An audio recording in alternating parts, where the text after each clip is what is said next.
जत विधानसभा मतदारसंघातील 65 गावांच्या पाणी प्रश्नाच्या कायमस्वरूपी निराकरणासाठी विस्तारित म्हैसाळ योजनेअंतर्गत सुरू असलेल्या कामांना वेग आला असून 1600 मीटर लांबीच्या महत्त्वपूर्ण बोगद्याचे काम अंतिम टप्प्यात पोहोचले आहे, अशी माहिती जत विधानसभा मतदारसंघाचे आमदार गोपीचंद पडळकर यांनी दिली।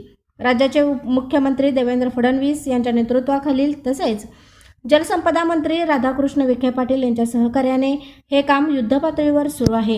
विस्तारित म्हैसाळ योजनेतील हा बोगदा पाणी पुरवठा व्यवस्थेसाठी अत्यंत महत्त्वाचा मानला जात आहे। रविवार दिनांक 1 मार्च रोजी सकाळी 9 वाजता बेडक या ठिकाणी बोगद्याचा शेवटचा ब्लास्ट करण्यात येणार असून यावेळी मंत्री राधाकृष्ण विखे पाटील तसेच जलसंपदा खात्याचे वरिष्ठ अधिकारी उपस्थित राहणार आहेत।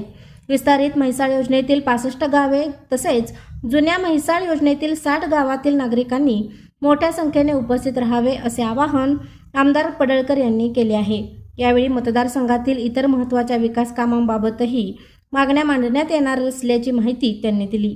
आपली एकजूट आणि मोठी उपस्थिती हीच आपल्या हक्काच्या विकासाची ताकद आहे, असेही त्यांनी नमूद केले। नमस्कार।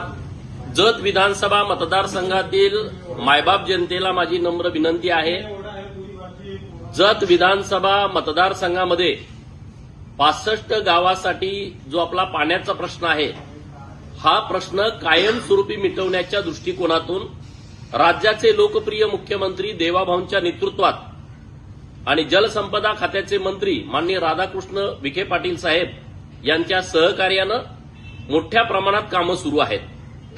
जत विस्तारित म्हैसाळ योजनेचं काम युद्ध पातळीवरती सुरू आहे।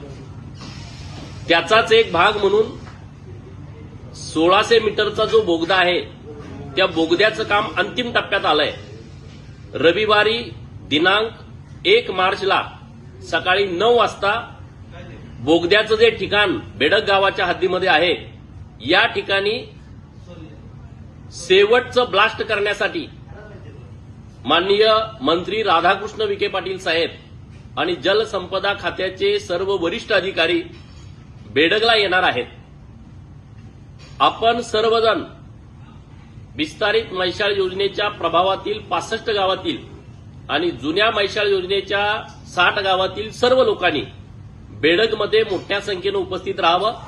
माननीय राधाकृष्ण विखे पाटील साहेब आणि देवाभाऊंच्या नेतृत्वामध्ये आपल्याला आणखी काही कामं जतसाठी करणं अपेक्षित आहेत आणि त्या कामाची मागणी माननीय मंत्री महोदय यांच्याकडे आपल्या सर्वांच्या उपस्थितीमध्ये करायची आहे। तर आपण सर्वजण मोठ्या संख्येनं याल ही अपेक्षा, आपण सर्वांनी यावं ही विनंती।